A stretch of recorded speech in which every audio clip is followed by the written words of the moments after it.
నాకు ఇవాళ ఒక సొంత ఇల్లు కూడా లేదు. కొంచెం ఆలోచించి చెప్పండి సార్. నేను కరెక్టే చెప్తా. సొంత ఇల్లు లేదన్నారు, నాకు ఇప్పటిదాకా సొంత ఇల్లు లేదు అంటున్నాను. నేను గుర్తుపెట్టుకుంటా సార్ దీన్ని. గుర్తు బరాబర్ పెట్టుకోవాలి. ఓకే నా సొంత ఇల్లు నేను కట్టుకోవాలి అని చెప్పని 5 సంవత్సరాల నుంచి ట్రై చేస్తాను. ఓకే. నా రిటైర్మెంట్ ఏజ్ కూడా మన ఏప్రిల్కి అయిపోయింది. యాక్చువల్గా మన సీఎం గారు 3 సంవత్సరాలు డిపార్ట్మెంట్ లో ఇటువంటి వ్యక్తులు కూడా ఉంటారు. మిమ్మల్ని చూస్తే నాకు పరేషాన్ అనిపిస్తుంది సార్. ఎందుకంటే ఒక కానిస్టేబుల్, హెడ్ కానిస్టేబుల్ చేస్తున్న వ్యక్తులు ఈ రోజు హైదరాబాద్లలో విల్లాలు కొంటుంటే మీరు ఎస్పీగా ఉండి ఇల్లు లేదంటున్నారు. అదే కాదు, లిజన్, మొన్న 23 ఏప్రిల్కు నా రిటైర్మెంట్ ఏజ్ అయిపోయింది. ఏప్రిల్కు నా రిటైర్మెంట్ ఏజ్ అయిపోయింది వాస్తవంగా. సీఎం గారు ఏదైతే రిటైర్మెంట్ ఏజ్ ఎక్స్టెన్షన్ 3 years పెంచినరో ఇప్పుడు నేను దాంట్లో ఉన్నా. ఓకే, ఈ 23 ఏప్రిల్కు నా రిటైర్మెంట్ నిజంగా కనుక ఈ 3 ఏళ్ళు పెంచి ఉండకపోతే ఇప్పుడు నేను రిటైర్డ్ ఆఫీసర్.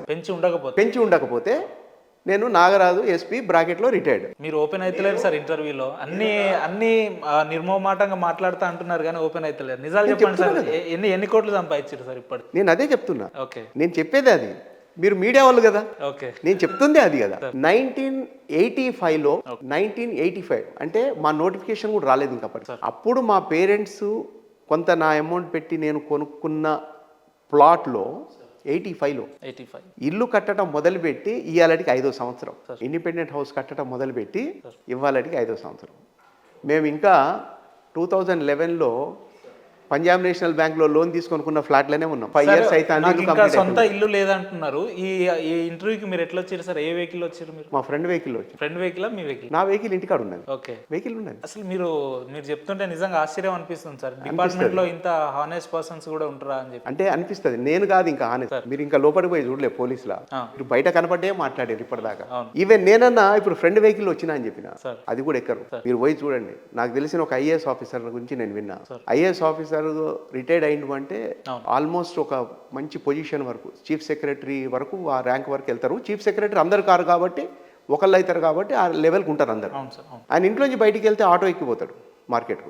అంటే నేను ఏమంటున్నా అంటే మనం వెళ్ళి చూడాలి, లోపలికి వెళ్ళి మనకు తెలుసుకుంటే. నేను ఒక రిటైర్డ్ డీజీ ఇల్లు చూసిన. నేను మీ ఇంట్లో కూడా అంతకన్నా మంచి ఫర్నిచర్ ఉంటుండదు. ఆయన ఇంట్లో ఫర్నిచర్ గురించి చెప్తున్నాను నేను. రిటైర్డ్ డీజీ, ఓకే, ఒక IPS ఆఫీసర్, ఒక స్టేట్కు డీజీ, ఉమ్మడి ఆంధ్రప్రదేశ్ డీజీ. ఆయన ఇంట్లో ఫర్నిచర్ చూస్తే మీ ఇంట్లో కూడా మంచి ఫర్నిచర్ ఉంటుంది ఆయన ఇంట్లో కన్నా కూడా. అంటే ఇటువంటి వ్యక్తుల్ని చూసినప్పుడల్లా మాత్రం పోలీస్ డిపార్ట్మెంట్ ఉన్న డిపార్ట్మెంట్ అనకండి, ఎప్పుడు ఎంతసేపు పోలీస్ అనకండి. అంటే నేను కూర్చున్నా కాబట్టి మీరు అది అంటుండొచ్చు. నేనేమంటా అంటే మనకు అట్లాంటి వాళ్ళు కూడా ఈ సొసైటీలో దొరుకుతారు. ఒక JD లక్ష్మీనారాయణ లాంటి వాళ్ళు మనకు సొసైటీలో దొరుకుతారు. కానీ మనం చూడలేము. ఎందుకు చూడలేమంటే ఇది ఎక్కువ పొగ కమ్మేస్తుంది. ఈ పొగ వెనక ఎక్కడో ఉంటారు వాళ్ళు. ఆ పొగని చీల్చుకొని వెలుతురు తీసుకొని పోతే అప్పుడు వాళ్ళు కనబడతారు మనకు. అర్థమైంది? అదనమాట. సార్, ఇన్నేళ్ల మీ సర్వీస్ లో మీకు అత్యంతంగా పెద్ద ఇబ్బందికరమైన కేసులు ఏమైనా మీ దగ్గరకు వచ్చినాయా సార్? పెద్ద పెద్ద నాయకుల హస్తంలో కూడిన కేసులు, లేదంటే మీరు దాన్ని ఏ రకంగా పరిష్కరించడానికి ముందుకెళ్ళి? లేదండి, అట్లాంటి పరిస్థితి అయితే నాకు ఎప్పుడు రాలేదు.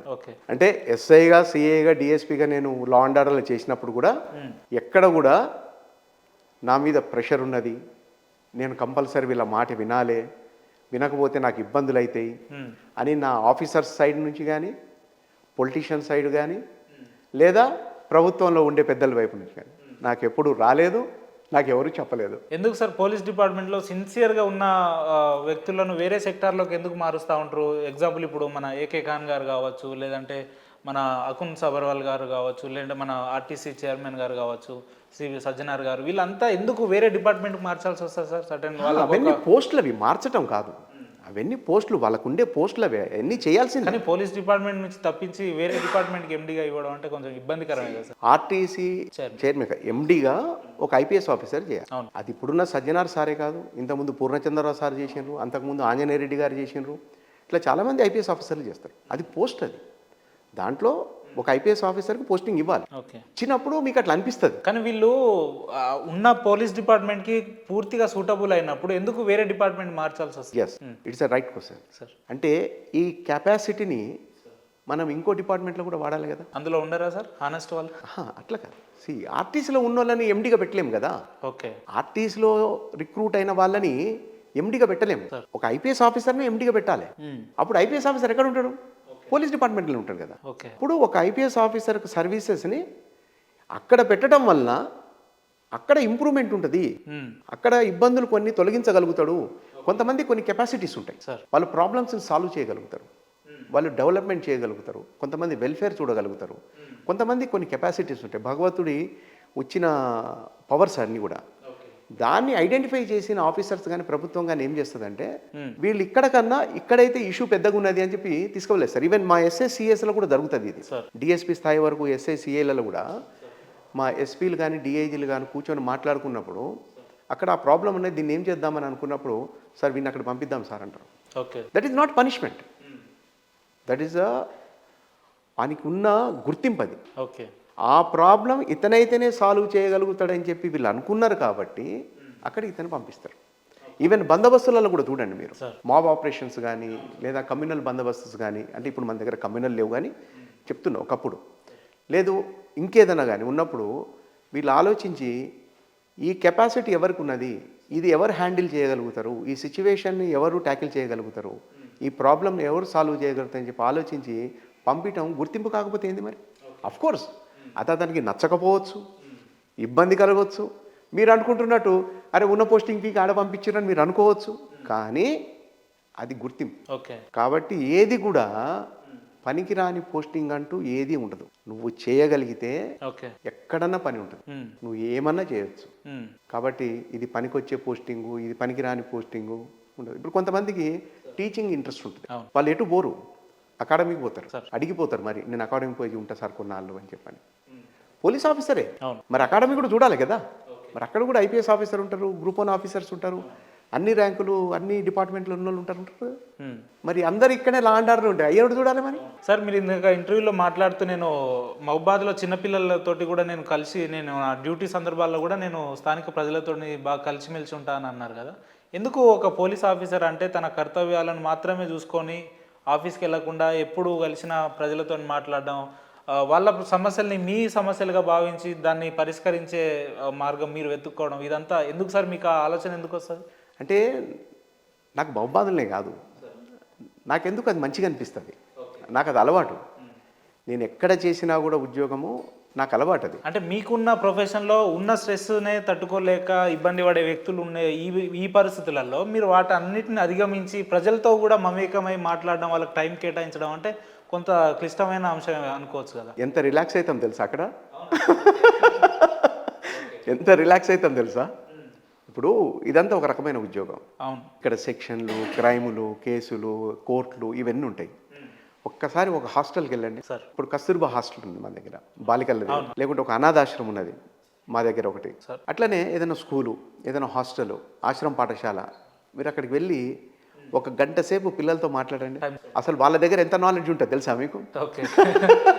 వాళ్ళకి ఎన్ని ఐడియాలు ఉంటాయి తెలుసా? ఈ సొసైటీ మీద కానీ ఇంకో దాని మీద వాళ్ళు ఎన్ని సొల్యూషన్స్ చెప్తారు తెలుసా? మీరు అట్లా ఒక గంట 2 గంటలు వాళ్ళతో గడిపితే అసలు మనకు రిలాక్స్ అవ్వటం కాదు, మనకి ఎనర్జీ కూడా వస్తుంది అన్నట్టు. ఉన్న స్ట్రెస్ పోతుంది అంట. ఉన్న స్ట్రెస్ ఎప్పుడో పోతుంది, అది మనం ఆ గేట్లకి ఎంటర్ కాగానే పోతుంది ఆ పిల్లల అల్లరికి. అది కాకుండా మనకు ఎనర్జీ వస్తుంది. ఇదేంటంటే నాకు మొదటి నుంచి కూడా అది అట్లా అలవాటు అయిపోయింది. ఎక్కడ పోయినా కూడా పిల్లలతో మాట్లాడటము, వాళ్ళకి ఏదో చెప్పాలని చూడటము, వాళ్ళు చెప్పినవి వినటము, ఇక అట్లా నాకు మొదటి నుంచి అలవాటు అయిపోయింది. అందుకే ఎక్కడ పోస్టింగ్ ఉన్నా కూడా ఫస్ట్ స్కూల్లో ఎత్తుకుంటా నేను. నాకు ఎక్కువ ఫ్రెండ్స్ కూడా మీడియా పీపుల్, తర్వాత టీచర్సే నాకు ఎక్కువ ఫ్రెండ్స్ ఉంటారు, వేరేలతో తక్కువ ఫ్రెండ్షిప్ ఉంటుంది నాకు. రైట్ సార్, మీరు ఇంత సమయం మనం తీసుకున్న ఇంటర్వ్యూలో దాదాపు మ్యాక్సిమం అన్ని నిజాలు మాట్లాడడానికే ట్రై చేసినారు. ఇకపై నేను అడిగే ప్రశ్నలు కూడా నిజాలే చెప్తారని మేము ఆశిస్తున్నాం సార్.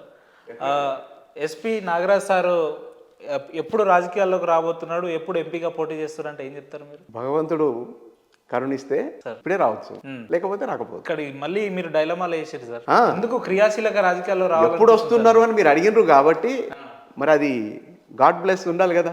మనకి ఎన్నో ఆశలు ఉంటాయి, ఎన్నో కోరికలు ఉంటాయి, ప్రతి ఒక్కరికి ఉంటాయి. అట్లా మనం ఎంతో కృషి చేస్తాం కూడా, కానీ అవి నెరవేరాలి అంటే కొద్దిగా అదృష్టం కూడా ఉండాలి. అంటే నేను భగవంతుని నమ్ముతా కాబట్టి ఆ భగవంతుని ఆశీర్వాదం, కృప కూడా ఉండాలి. అంటే మేమేమంటామంటే ఆకాశం అంత కృషి చేసిన, అనంతమైన అర్హత నీకున్నా, ఆవగింజంత అదృష్టం కూడా ఉండాలి. ఈ ఆవగింజంత అదృష్టం లేదనుకోండి, ఇది మొత్తం కొలాప్స్. మీకు గుర్తింపు ఉండదు, ఎవరు పట్టించుకోరు, మీకు ఏమీ ఉండవు. మీ కోరికలు, ఆశలు, ఆశయాలన్నీ కూడా అట్లుండిపోతాయి. ఎక్కడో ఒక దగ్గర టక్కన ఒక టైం వస్తుంది, క్లిక్ అవుతుంది, ఆ స్పార్క్ తగులుతుంది. ఈసారి మీకు ఆ అదృష్టం వస్తుంది అనుకుంటున్నారా? ప్రయత్నం అయితే ఉన్నది.